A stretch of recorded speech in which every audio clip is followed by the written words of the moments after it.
Hello बच्चों, नमस्कार। Good evening. क्या हाल चाल हैं सभी के? उम्मीद करता हूँ बहुत अच्छे होंगे और पढ़ाई भी अब तो बेहतर चल रही होगी, क्योंकि शुरू शुरू में थोड़ी सी परेशानी होती है जब चीज़ें शुरू होती हैं और फिर एक बार फ्लो बन जाता है, आप लोगों का टाइम टेबल सेट हो जाता है, एक प्रॉपर टाइम आप टाइम स्लॉट को आप फिक्स कर लेते हो, तो फिर चीज़ें स्मूथली चलने लगती हैं। तो राम राम भाई सभी को, गुड इवनिंग। क्या हाल चाल? आज हमारी 5वीं क्लास है। कंपाउंड इंटरेस्ट एक ऐसा चैप्टर जिससे अक्सर लोग डरते हैं कि यार बहुत कैलकुलेटिव है, बहुत सारी चीज़ें इसमें इधर उधर करनी होती हैं, फॉर्मूले बहुत बड़े बड़े हैं। अक्सर मैं आपको बताऊं, इस चैप्टर से वही लोग डरते हैं जिन लोगों ने इस चैप्टर को डीपली नहीं पढ़ा होता है। लेकिन हमने तो इसकी 2 क्लास कंप्लीट थ्योरी को दी है, तो हमें तो डरने का तो कोई सवाल ही नहीं बनता है ना। अभी तक जितनी भी क्लासेस हुई हैं, जितने भी सवाल हमने किए हैं, कुछ सवाल हो सकता है कि थोड़े से आपको कैलकुलेटिव लगे हो, लेकिन हाँ, ये मेरी गारंटी है कि आपको ना हार्ड नहीं लगे होंगे। ऐसा नहीं लगा होगा कि यार हम नहीं कर पाएंगे इन सवालों को, है ना। तो चलिए इसी के साथ शुरू करते हैं। कल एक होमवर्क दिया, कल यानी कि जो हमारी लास्ट क्लास हुई थी बच्चा, फ्राइडे में एक होमवर्क दिया था मैंने आपको। तो उम्मीद करता हूँ आप लोगों ने सभी ने इसको ट्राई किया होगा। और इस तरह का जो हैवी क्वेश्चन था 16% के रेट वाला, उसको तो हमने क्लास में ही किया था, लेकिन ये 10% का बड़ा आसान सा सवाल मैंने आपको होमवर्क के लिए दिया। सवाल क्या है? 18,000 रुपए की राशि 10% प्रति वर्ष वार्षिक चक्रवृद्धि ब्याज पर उधार दी जाती है। तीसरे और चौथे वर्ष के चक्रवृद्धि ब्याज में अंतर क्या होगा, डिफरेंस क्या होगा, बताएंगे जरा।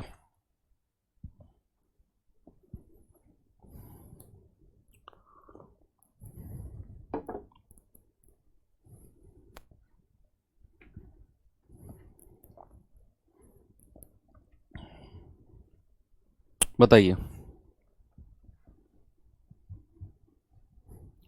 18,000 रुपए हैं बच्चे। यहां पर रेट ऑफ इंटरेस्ट क्या है?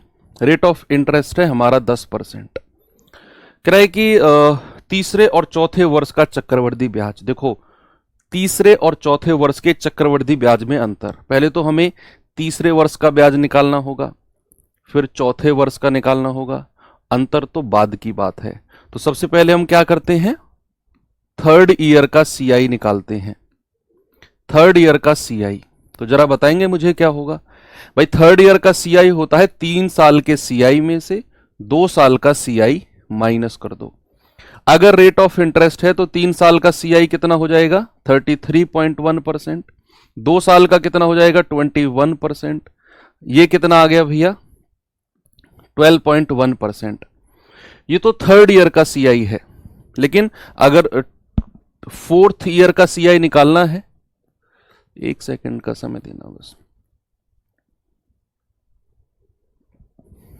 डरेंगे नहीं सर, डरा देंगे, क्या बात है। तो ये आ जाएगा 12.1%। अगर मैं कहूं फोर्थ ईयर का सीआई, फोर्थ ईयर का सीआई, तो वो होता है बच्चे 4 साल के सीआई में से 3 साल का सीआई माइनस कर दो। 4 साल का कितना होगा? 46.41%। और उसमें से 3 साल का होता है 33.1%। तो जरा अगर आप इसमें से घटाएंगे तो 1, 6 में से 3 गए 3, ये आ जाएगा 13.31। ये होगा फोर्थ ईयर का। और हमें तो इनका भी डिफरेंस बताना है, थर्ड ईयर और फोर्थ ईयर के सीआई का डिफरेंस, इनका भी बच्चा हमें डिफरेंस बताना है। तो डिफरेंस कितना हो जाएगा? डिफरेंस हो जाएगा 13.31 माइनस 12.1। कितना आएगा भैया? ये आएगा 21 और 1.21%। और फाइनली हमको इसकी वैल्यू बतानी है। मैं कह रहा हूं ये अच्छे अच्छे जो धुरंधर होते हैं ना, उनका दिमाग हिलाने वाले सवाल हैं कि थर्ड ईयर के सीआई और फोर्थ ईयर के सीआई का डिफरेंस। थर्ड ईयर का सीआई कितनी आसानी से आपने निकाला, फोर्थ ईयर का कितनी आसानी से निकाला, with the help of table. एक टेबल मैंने सिंपल सी आपको याद कराने को बोला है, और बहुत आसान आपकी लाइफ हो जाएगी सीआई में अगर आप उसे याद कर लोगे। तो दोनों का डिफरेंस कितना आ गया भैया? 1.21%। बस 18,000 का इतना परसेंट निकाल दो, 1.21 अपॉन 100। पॉइंट हटेगा 2 जीरो, 3 जीरो से 3 जीरो खत्म, 18 एकम 18, 18 दूनी 36 और 1 37, 18 एकम 18 3 21 बटे 10, ये हो जाएगा 217.8। उम्मीद करता हूं सभी का आंसर इसे मैच कर जाएगा। वेरी गुड, बहुत सारे बच्चों का आंसर आ रहा है, तो मज़ा आ गया। चलिए चलते हैं अपने नेक्स्ट टाइप की तरफ, और ये थोड़ा सा एक मतलब फिक्स पैटर्न का सवाल है। फिक्स पैटर्न का सवाल मतलब, जैसे आपको मैं एक बात बताऊं, फॉर एग्जाम्पल पहले बता देता हूं, फिर सवाल इस पे कई कर लेते हैं। मैंने आपसे बोला कि कोई धनराशि जो है ना, कोई धनराशि वो 2 वर्ष में, कोई धनराशि 2 वर्ष में 9 गुना हो जाती है, 2 वर्ष में 9 गुना हो जाती है, हो जाती है। आपसे पूछेगा ब्याज की दर बता दो कितनी होगी, किस रेट से, किस रेट से कोई धनराशि या कोई पैसा जो है वो 2 साल में 9 गुना हो जाएगा। भाई कोई भी पैसा अगर 9 गुना हो रहा है, इसका मतलब है उसका मूलधन, उसका प्रिंसिपल कितना है, 1 यूनिट, और उसका जो अमाउंट है वो कितना है, 9 गुना, यानी कि 9 यूनिट। अगर 1 रुपया उसने उधार दिया, अगर 1 रुपया उसने उधार दिया, तो वो कितना हो गया। ये वर्ड मैंने आपसे बोला कि जहां भी ये वर्ड आएगा हो गया, मतलब वो मिश्र धन की बात करेगा, अमाउंट की बात करेगा। तो पैसा रुपया अगर 1 है तो वो 9 हो गया, यानी कि अमाउंट बन गया। और कितने वर्ष में, 2 वर्ष में। बच्चे ऐसे सवालों में जब भी आपसे ब्याज की दर पूछेगा, तो सबसे पहले तो आपने क्या करना है, मूलधन और मिश्र धन का ना रेशियो बनाना है, अनुपात बनाना है। उसके बाद आपने क्या करना है, जितने यहां वर्ष दे रखे हैं उतना यहां रूट बना देना है, उतना यहां रूट बना देना है। अगर यहां 2 वर्ष हैं तो यहां वर्गमूल बना देना है। अगर मान लो यहां 3 वर्ष होते तो फिर यहां मैं घनमूल बनाता। यहां 4 वर्ष होते तो इसकी 4th रूट बनाता। क्यों? क्योंकि बच्चे ये पैसा ना मल्टीप्लीकेशन में चलता है, 1 का 2 गुना, 2 का 4 गुना, 4 का 8 गुना, इस तरीके से, है ना। तो जितने भी वर्ष हैं उनका रूट बना दो, और फिर हम, इसका रीजन है क्यों बनाते हैं, क्योंकि जब इसका आप रूट बनाओगे तो ये आएगा 1, और ये स्क्वायर रूट ऑफ 9 होता है 3। बच्चे ये जो कहानी आई है ना, ये 1 वर्ष की कहानी आई है, 1 वर्ष की। जितने वर्ष हैं जैसे ही आप उतना रूट बना देते हो, जैसे ही आप उतना रूट बना देते हो, तो आपका जो अनुपात है वो 1 वर्ष में बदल जाता है।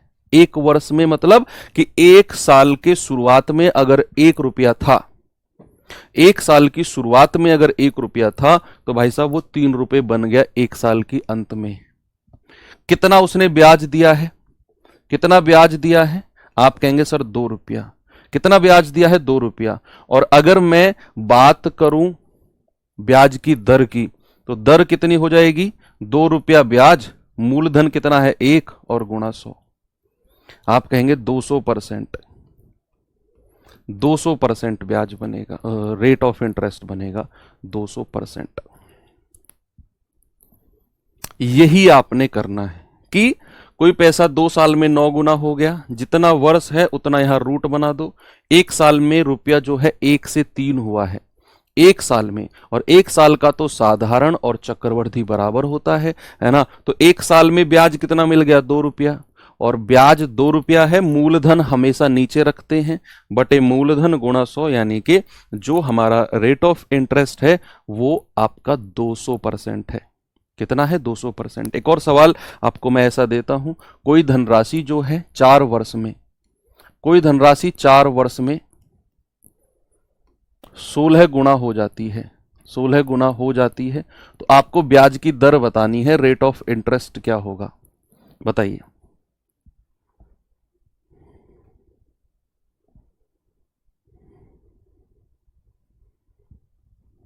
बताओ जल्दी से। कोई धनराशि 4 वर्ष में, कोई धनराशि 4 वर्ष में, सर ये एसआई लग रहा है। हाँ बच्चे, 1 साल पे जब हम बात करेंगे ना, तो एसआई और सीआई बराबर होता है, इसीलिए 1 साल में एसआई वाला जो ब्याज की दर वाला फॉर्मूला है वो आप लगा सकते हो।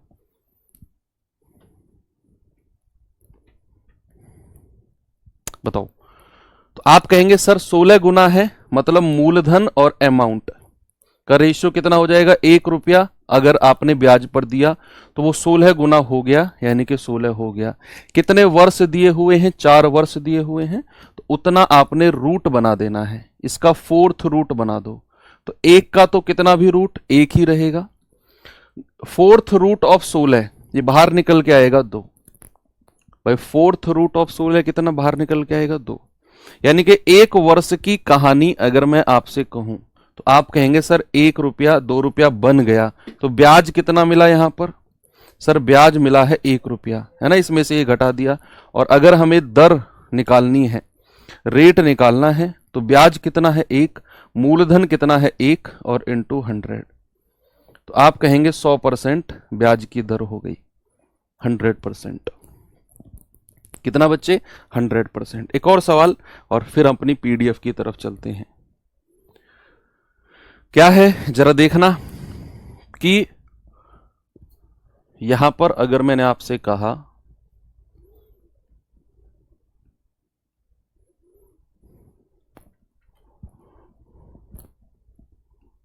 800 रुपये 2 वर्ष में, 2 वर्ष में 882 हो जाते हैं, तो आपने क्या बताना है, रेट ऑफ इंटरेस्ट, ब्याज की दर बतानी है क्या होगी। 800 रुपये 2 वर्ष में 882 हो जाते हैं, तो आपको बताना है ब्याज की दर। ऐसा सवाल भी बनता है, देखो इस तरह में एक तो ये बनता है कितने वर्ष में इतने गुना, और एक आपको मूलधन और मिश्रधन, प्रिंसिपल और अमाउंट दे देगा और फिर आपसे पूछेगा। ओके, बताओ।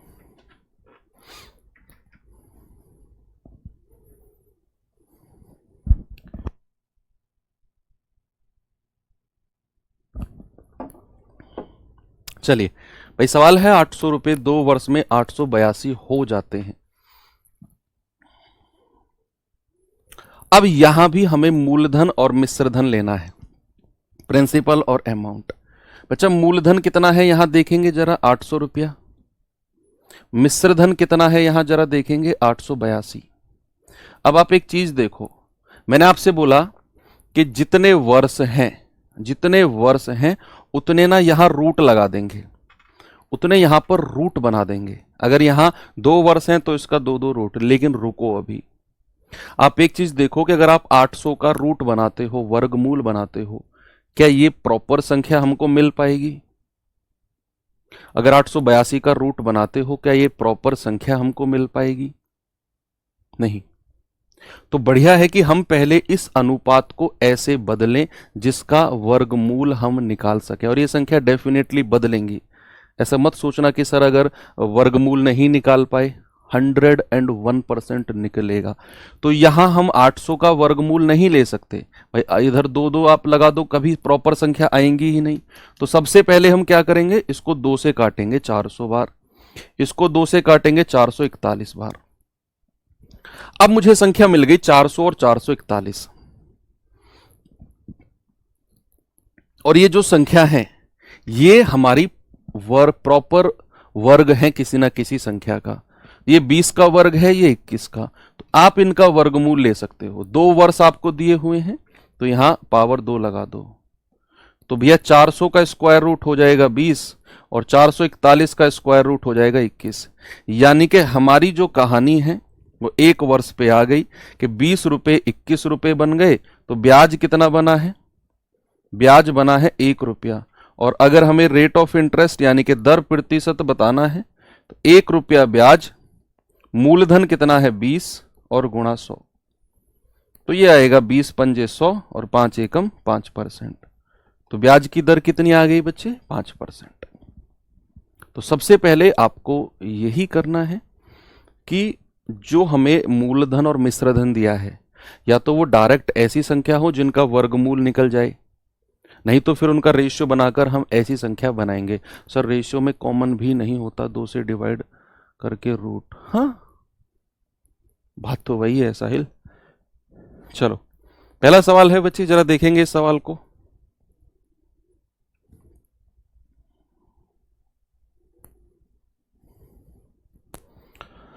सवाल है कोई धन चक्रवृद्धि ब्याज पर 3 वर्ष में 8 गुना हो जाता है तो ब्याज की दर क्या है। अब जल्दी जल्दी बता दो आप, जल्दी जल्दी। सर यह है बैच एसएससी जीडी के लिए। हाँ कर जाएगा, पढ़ लो यार, कर जाएगा। सर फोर्थ रूट ऑफ 16 2 कैसे हो, क्या बात कर रहे हो अटल। 16 जो होता है इसको हम 2 की पावर 4 कहते हैं, और इसका फोर्थ रूट होगा 2 की पावर 4, और फोर्थ रूट का मतलब है 1/4 पावर होना। या तो मैं ऐसे लिखूं फोर्थ रूट ऑफ 4, या फिर इसको मैं पावर 1/4 लिखूं। तो ये 4 से 4 कट जाएगा क्योंकि ये मल्टीप्लीकेशन में होती है, और बचेगा 2 की पावर 1 दैट इज 2। ये सब चीज हम सर्ड सिंडेसिस में पढ़ेंगे वैसे तो, है ना। चलिए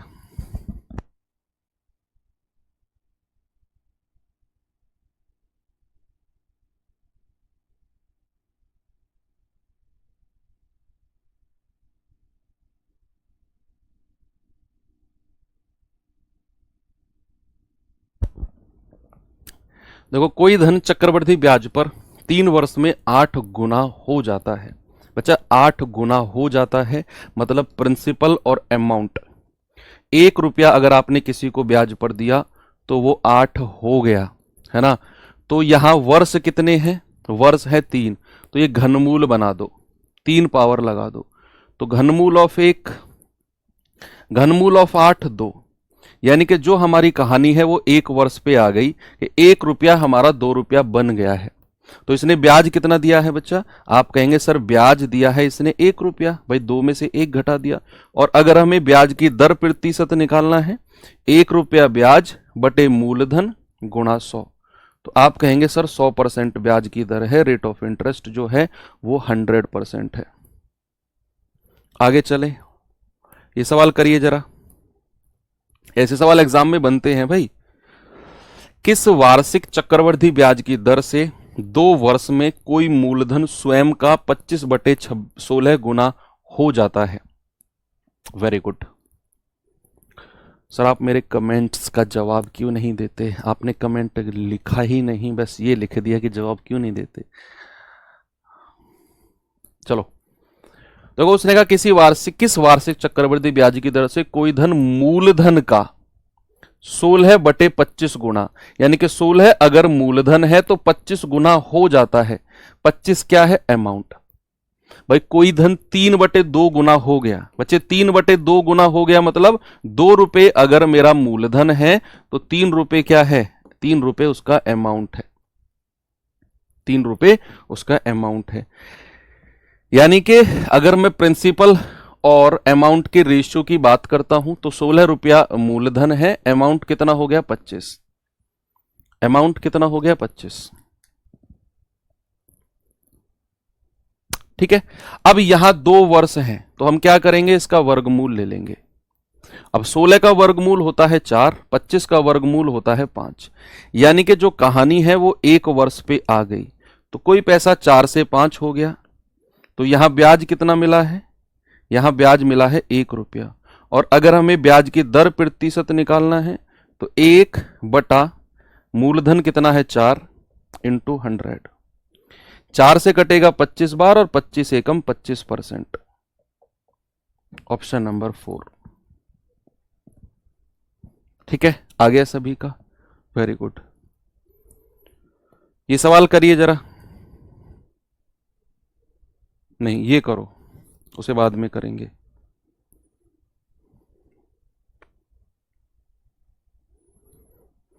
चक्रवृद्धि ब्याज पर निवेश की गई 16,000 रुपए की राशि 2 वर्ष में 21,160 रुपए हो जाती है, तो ब्याज की वार्षिक प्रतिशत दर बताओ क्या होगी।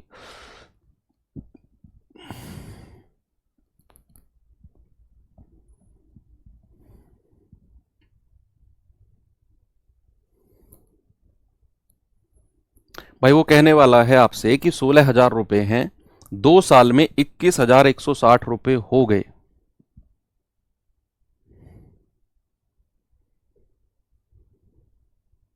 बताओ मूलधन कितना है, प्रिंसिपल कितना है, आप कहेंगे सर 1600 रुपए, 16,000 सॉरी। अमाउंट कितना है, आप कहेंगे सर 21,160 रुपए। भैया समय कितना है, आप कहेंगे सर 2 वर्ष हैं। अब 2 वर्ष तो हैं लेकिन अगर मैं इनका वर्गमूल यहां लेने लगूंगा तो भैया 16,000 का वर्गमूल आप ले ही नहीं पाओगे। 16 का तो 4 आ जाएगा, लेकिन 3 जीरो ये वर्गमूल से बाहर कभी नहीं आएंगी।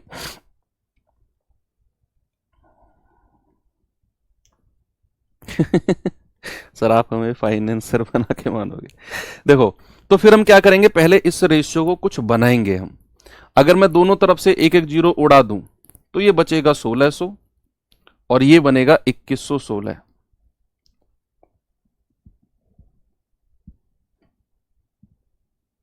अब आप सुनो, 1600 और 2116 पूर्ण वर्ग संख्या है, परफेक्ट स्क्वायर है।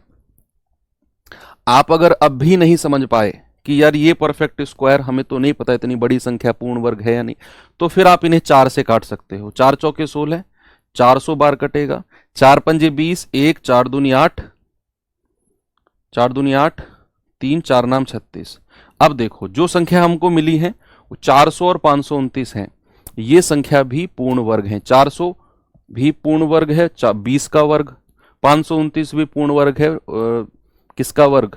23 का वर्ग। ओके, तो यहां आप कहोगे कि वर्ष कितने हैं? 2, तो ये वर्गमूल लगा दो, तो ये आ जाएगा 20 और ये आ जाएगा 23। यानी कि एक वर्ष में क्या बात बनी भाई, 20 से 23 हो गया, तो 3 रुपए ब्याज के बने हैं। और अगर दर प्रतिशत, ब्याज की दर प्रतिशत बनाना है तो 3/20 मूलधन 20 है और गुणा 100। तो 20 एकम 20, 20 पंजे 100 और 5 तिया 15%। ये हमारी ब्याज की दर आ गई, रेट ऑफ इंटरेस्ट आ गया, ऑप्शन नंबर डी।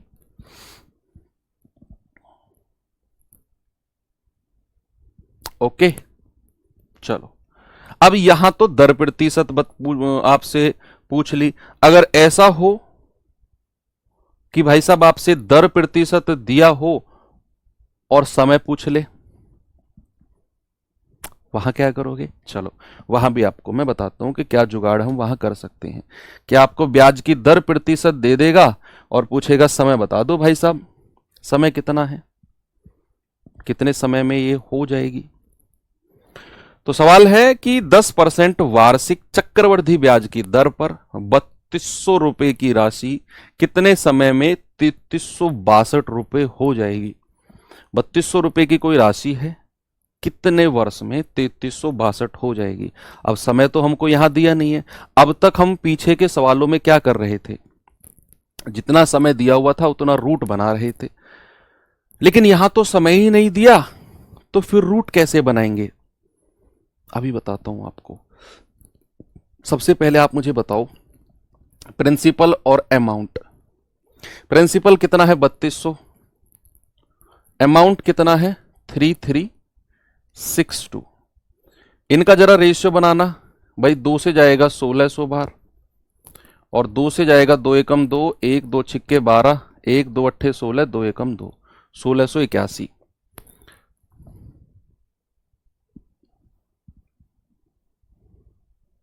ठीक है, 1681। अब यहां पर हमारा जो रेट ऑफ इंटरेस्ट है, ब्याज की जो दर है, वो 10% है। ब्याज की जो दर है वो कितनी है बच्चे? 10% है। ये किसी और से भी कटेगा क्या? नहीं। ब्याज की दर 10% है, इसका मतलब क्या हुआ? इसका मतलब हुआ कि जो पैसा है एक साल में कितना होगा? एक साल में होगा 10 से 11। एक साल में कितना होगा बच्चे? एक साल में होगा 10 से 11। एक साल में हमें बताना है। देखो, या तो मैं ऑप्शन से करूं, मेरे पास है कि या तो मैं ऑप्शन से करूं। मुझे इसमें कुछ डाउट लग रहा है सवाल में कि उसने ब्याज की दर को वार्षिक ही माना है या अर्धवार्षिक माना है, क्या माना है उसने ब्याज की दर को? ब्याज की दर को क्या माना है? अगर वो वार्षिक मानेगा तो ये जो 1600 और 1681 बनेंगे,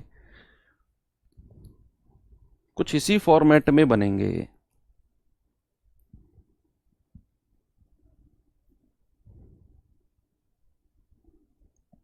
1631 क्यों होगा, पागल है क्या भाई? 1631 दूनी होता है आपका 3262, ये 3362 है।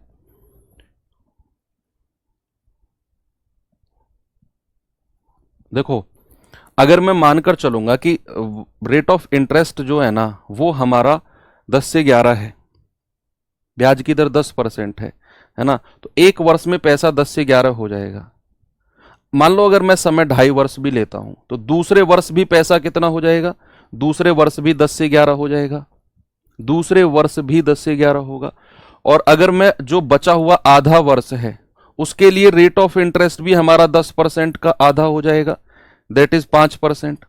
और 5% का फ्रैक्शन होता है 1/20, यानी कि यहां हमारा पैसा 20 से 21 हो जाएगा, जो आधी वर्ष है, आधी वर्ष है। फिर भी इनका रेशियो अगर मैं लूंगा तो ये बनेगा 2000, और इनका रेशियो लूंगा मैं तो 11 11 121, 21 एकम 21, 21 दूनी 42 और 2 44, 21 एकम 21 और 4 25, ये रेशियो बनेगा 2000 और 2541। हमें तो ये रेशियो चाहिए 1600 और 1681। तीसरा तो आंसर नहीं है ना? तो या तो इस सवाल में ऐसा है कि जो हमारी कंपाउंड है वो एनुअली 10% है, लेकिन ब्याज को उसने कुछ और लिया है, ब्याज को उसने या तो तिमाही लिया है, हाफ ईयरली लिया है, पता नहीं क्या है, क्योंकि ये रेशियो अगर बन रहा है। अब मैं ये जानता हूं, देखना मेरी बात सुनना, अगर मैं जानता हूं कि ये हमारा 1600 है, ये 40 का वर्ग होता है, ये 40 का वर्ग होता है, और ये 1641 जो है ये 41 का वर्ग होता है। क्या है 41 का वर्ग? 41 का वर्ग।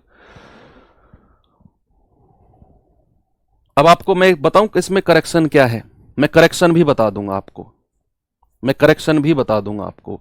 यहां उसने जो ब्याज लिया है ना, यहां उसने जो ब्याज लिया है वो तिमाही लिया है, जो उसने ब्याज लिया है ना वो तिमाही लिया है, ये उसको मेंशन करना चाहिए था।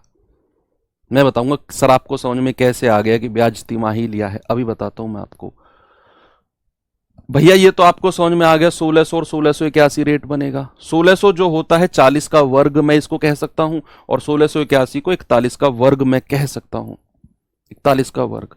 अब ब्याज अगर तिमाही है तो 10% तिमाही दर कितनी हो जाएगी जरा बताना मुझे, तिमाही दर, तिमाही दर कितनी हो जाएगी सर? वार्षिक दर को ना 4 से डिवाइड कर दो, 2 पंजे 10, 2 दूनी 4, 5/2%। और अगर मैं इसको फ्रैक्शन में बदलूंगा तो 5/2 और परसेंट को हटाकर बटे 100, 5 से जाएगा 20 बार, यानी कि 1/40। तो जो हमारी तिमाही दर है वो 5/2% है, जिसका जो फ्रैक्शन है वो 1/40 बनता है, 1/40। यानी कि जो हमारा ब्याज है वो एक तिमाही में कितना बनता है? एक तिमाही में 40 से 41, एक तिमाही में, एक तिमाही में हमारा जो पैसा है वो 40 से 41 बनता है। लेकिन ये है 40 का स्क्वायर और 41 का स्क्वायर। जो यहां पावर बनी, देखो 40 से 41 बन रहा है पैसा, और मेरी जो तिमाही दर है वो 1/40 उसका फ्रैक्शन है, और मेरा एक 3 महीने में, एक तिमाही में जो पैसा है वो 40 से 41 बनता है एक तिमाही में। लेकिन यहां जो मुझे रेशियो मिला वो 40 का स्क्वायर 41 का स्क्वायर, यानी कि यहां जो समय है 2, ये मेरा समय हो जाएगा 2 तिमाही, यानी कि यहां 2 तिमाही समय रहा होगा, तभी जाकर हमारा जो पैसा है वो 40 का स्क्वायर और 41 का स्क्वायर बना होगा। जब भी समय पूछेगा ना तो हमें रेट ऑफ इंटरेस्ट, ब्याज की दर को इस फ्रैक्शन में बदल के देखना है, और यहां जो रेशियो मिलेगा वो रेशियो इसी का वर्ग होगा या क्यूब होगा या चौथी पावर होगी, कुछ भी होगा, इसी फ्रैक्शन का आपका पावर में होगा जो ये रेशियो मिलेगा। अब मैं जानता हूं तिमाही दर 5/2% है, जिसका फ्रैक्शन 1/40 है। मतलब ये बात तो फिक्स है कि एक तिमाही में मेरा रुपया 40 से 41 हो जाता है, एक तिमाही में। लेकिन यहां पैसा 40 का स्क्वायर और 41 का स्क्वायर है, मतलब कि इसका वर्ग और इसका वर्ग, मतलब हमारा जो समय है वो 2 तिमाही रहा होगा। और 2 तिमाही का मतलब कितना है? आपका कह सकते हो 6 महीने। समय जो है 6 महीने कह सकते हो। आपका आंसर आ जाएगा ऑप्शन नंबर डी, आधा वर्ष भी, 1/2 वर्ष भी कह सकते हो। सवाल अल्टीमेट है, बहुत अल्टीमेट क्वेश्चन है। चलिए ऐसा एक और सवाल आपको करा देता हूं। ये सवाल देखेंगे बच्चे जरा। 8,000 रुपए की धनराशि वार्षिक रूप से चक्रवृद्धि होने वाली 15% वार्षिक ब्याज दर पर कितने समय में 12,167 रुपए हो जाएगी। यहां भी समय आपसे पूछा है। तो बच्चे हमारा मूलधन कितना है? 8,000 रुपया। हमारा अमाउंट मिश्र धन कितना है? 12,167 रुपया।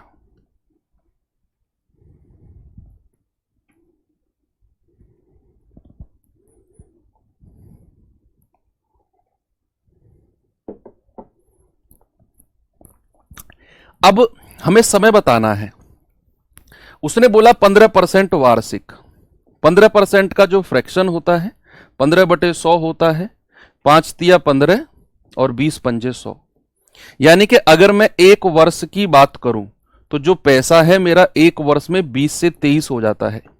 एक वर्ष में जो मेरा रुपया है वो 20 से 23 होता है। मैंने अपनी ब्याज की दर से ये पता लगा लिया।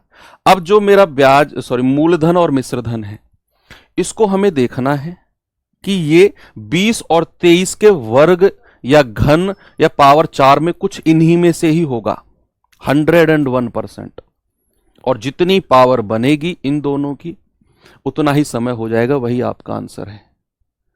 अब आप देखो, इस 8,000 को मैं कह सकता हूं 20 का क्यूब। भाई 2 दूनी 4 दूनी 8। क्या मैं इसको 20 का क्यूब कह सकता हूं 8,000 को? 8,000 जो रुपया है ये 20 का घन होता है। 20 का क्यूब ही 8,000 होता है। तो ये कितना हो जाएगा भाई? अगर मैं यूनिट डिजिट की हेल्प लूं तो ये, और यहां से भी अगर मैं हेल्प ले लूं, देखो आपको ज्यादा सोचना ही नहीं है। मैं कह रहा हूं आपको ज्यादा सोचना ही नहीं है कि ये 12,167 किसका घन होगा। ज्यादा दिमाग नहीं लगाना। आपने एक चीज देख ली कि जो ये 8,000 मूलधन है ये 20 का क्यूब है, 20 का घन है। अब ये किसका घन होगा? ये तो श्योर है, आपके सामने है। देखो ये जो 15% है इसका फ्रैक्शन 3/20, यानी कि मेरा पैसा एक साल में 20 से 23 हो गया। अब इस 20 का क्यूब तो ये हो गया। तो भाई साहब ये बात तो जग जाहिर है कि 23 अगर यहां पर है तो ये 23 का ही क्यूब होगा। क्या होगा? ये 23 का ही घन होगा। ये 23 का ही घन होगा। और जो यहां पर पावर है यही आपका समय हो जाएगी। यही आपका समय हो जाएगी 3 वर्ष। कि एक साल में पैसा 20 से 23, और अगर यहां 3 पावर है यानी कि 3 बार। देखो 3 पावर का मतलब क्या है? 3 बार 20 से 23, 20 से 23, 20 से 23 लिखा होगा 3 बार। और 3 बार लिखा है मतलब समय हमारा 3 वर्ष है। 3 इयर्स। Very simple. ये सवाल करिए। कह रहा है सिम्स 5,000 रुपए की धनराशि चक्रवृद्धि ब्याज की 10% वार्षिक दर पर निवेश करता है। n वर्षों के बाद सिम्स को 1,655 रुपए और प्राप्त होते हैं। और प्राप्त होते हैं मतलब ये ब्याज के रूप में उसे मिले हैं। तो n की वैल्यू आपसे पूछी है, क्या होगी? What is the value of n? देखो हमारा मूलधन 5,000 है, ये बात तो क्लियर है। हमारा जो अमाउंट है वो कितना हो जाएगा भाई? मूलधन 5,000 है और उसमें कह रहा है उसे 1,655 रुपए और मिलते हैं। तो ये ब्याज के 1,655 इसमें जोड़ दो, ये हो जाएगा आपका 6,655।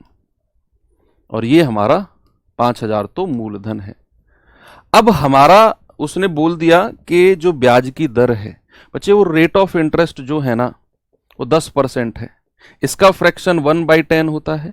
यानी कि एक साल में जो मेरा पैसा है वो 10 से 11 होगा। एक साल में। अब मुझे इन सभी को 10 और 11 की पावर में ही बदलना है।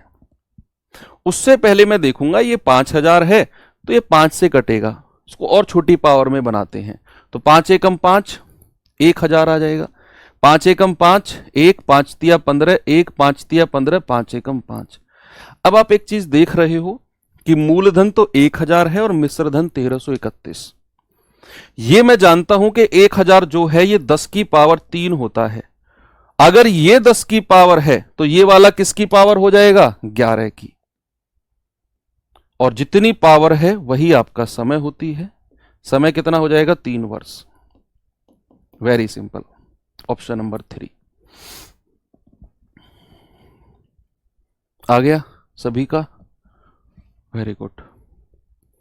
चलो, तो इस तरह के सवाल भी आप आराम से कर सकते हैं। थोड़ा सा आपको मैं नेक्स्ट टाइप की तरफ लेकर चलता हूं। छमाही तिमाही वार्षिक दर वाले हैं। वैसे तो आप इस तरह के सवाल कर चुके हैं, लेकिन फिर भी 5-4 क्वेश्चन और करा देता हूं मैं।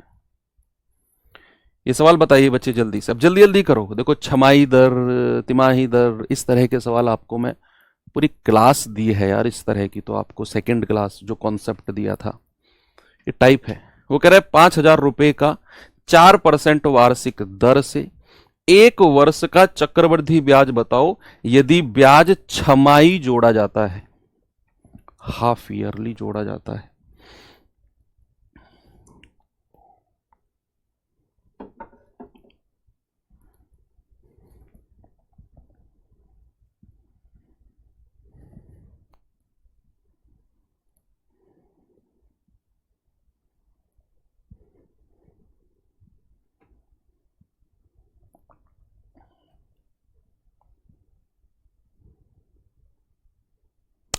देखो, वो कह रहा है कि 1 वर्ष का चक्रवृद्धि ब्याज बताओ यदि ब्याज छमाही जोड़ा जाता है। अगर ब्याज छमाही जोड़ा गया तो दर भी हमारी छमाही होगी, है ना? तो छमाही दर यानी कि हाफ ईयरली रेट क्या हो जाएगा बच्चे? छमाही दर कितनी हो जाएगी? वार्षिक दर 4 है, उसको 2 से डिवाइड कर दो, यानी कि छमाही दर हो गई 2%। और समय कितना है? 1 वर्ष। अब आप खुद मुझसे पहले बताओगे कि अगर ब्याज आप छमाही ले रहे हो हर 6 महीने में, तो 1 साल में कितनी बार ब्याज देना पड़ेगा? या अगर आप ले रहे हो तो 1 साल में कितनी बार आप ब्याज लोगे? आप कहोगे सर 1 साल में ब्याज लेंगे 2 बार, है ना? 6 महीने और 6 महीने, और 2 बार का फॉर्मूला तो आप भी मैं जानते हो और मैं भी जानता हूं कि a प्लस बी प्लस ए गुणा बी बटा 100। 2 प्लस 2 गुणा 2 बटे 100, तो ये आ जाएगा 4.04%। 4.04%। 5,000 का इतना परसेंट निकाल दो, 4.04 बटे 100। पॉइंट हटेगा 0 0, 3 जीरो से 3 जीरो उड़ा दी, 5 चौके 20, 5 0 0 2, 5 चौके 20, और डिवाइड बाई 10, 0 से 0 गया, ये हमको मिल जाएगा 202। ऑप्शन नंबर 3 आपका सही जवाब है। नेक्स्ट क्वेश्चन, ये सवाल करिए जरा।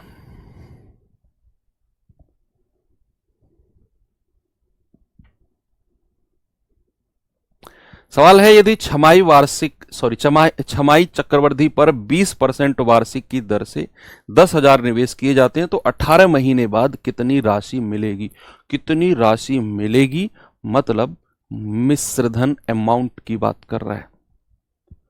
ठीक है भाई, एक बार मुझे जो लोग कर सकते हैं थम्स अप करके बता दो कि चीजें समझ में आ तो रही हैं, ताकि मैं ऐसे ही इधर लिखे जा रहा हूँ, समझाए जा रहा हूँ, आप लोगों को कुछ पल्ले ही नहीं पड़ रहा हो।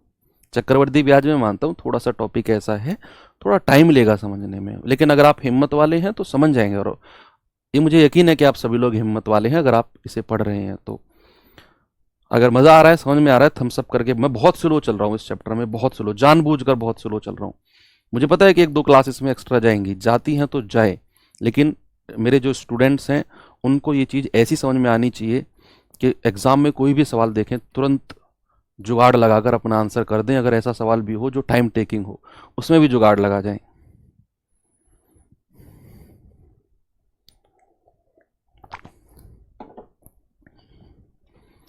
छमाही कह रहा है कि ब्याज छमाही लगता है, 20% की दर है, और 10,000 पर कितना मिश्रधन यानी कि अमाउंट मिलेगा। सबसे पहले तो छमाही दर आपको निकालनी पड़ेगी। क्या बात है,